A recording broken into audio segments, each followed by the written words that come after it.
زما ګرانې مورې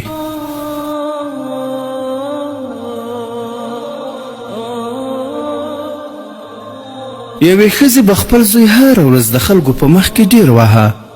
خو دغه هلک به نه ژړل نه به یې چاته د وهلو شکایت کاوه نه به یې څه ویل نه به ځینې تښتېده هلک ځوان شو د واده او اولادونو خاوند شو خو بیا یې هم مور هره ورځ د پخوا په شان وهه یوه ورځ چې کله یې مور ووهه ځوان وژړل دومره ډېر یې وژړل چې مخ او ږیره یې په اوښکو ټوله لانده شوه چې مور یې لاړه نو خلکو پوښتنه ترې وکړه چې دا دومره تیر شوي کلونه ستا دغه حال دی خو تر اوسه دې نه دی ژړلې نن دې ولې دومره زیات وژړل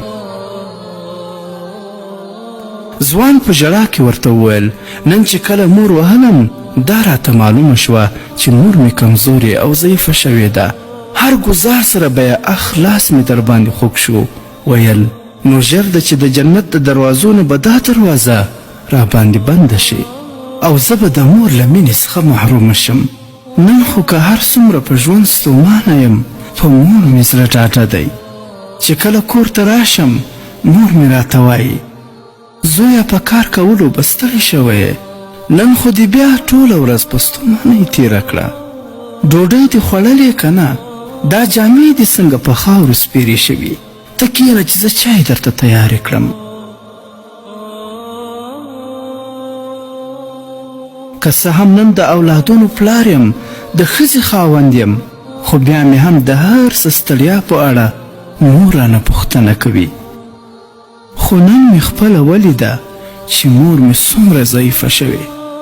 او په دې پوه شوم چې ژر ده چې مور به مې یوازې پرېږدي آیا ونه ژاړم ای زما ګرانه دوسته دا یوه خبره مې واوره کله چې د پلار وفات شو نصیحت وفات شو کله چې د مور وفات شوه رڼا دې مړه شوه کله چې د ورور وفات شو راسته مټ دې مات شو کله چې د خور وفات شوه مسکا نه بې برخې شوې کله چې د ملګری وفات شو سترګې دې ړندې شوې ای ګرانه دوسته ژوند ډېر لنډ دی په دې نه ارزي چې دوه مخه اوسو او له چا سره کینه ولرو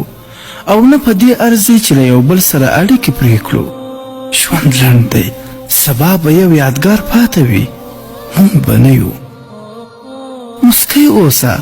چې څوک بد درته رسوي ته ورسره ښه وکړه موږ نه پوهیږو چې کله به د دې دنیا سره سمون کډه بارېږي د الله پاک او د هغه د بندگانو سره مینه او محبت وکړئ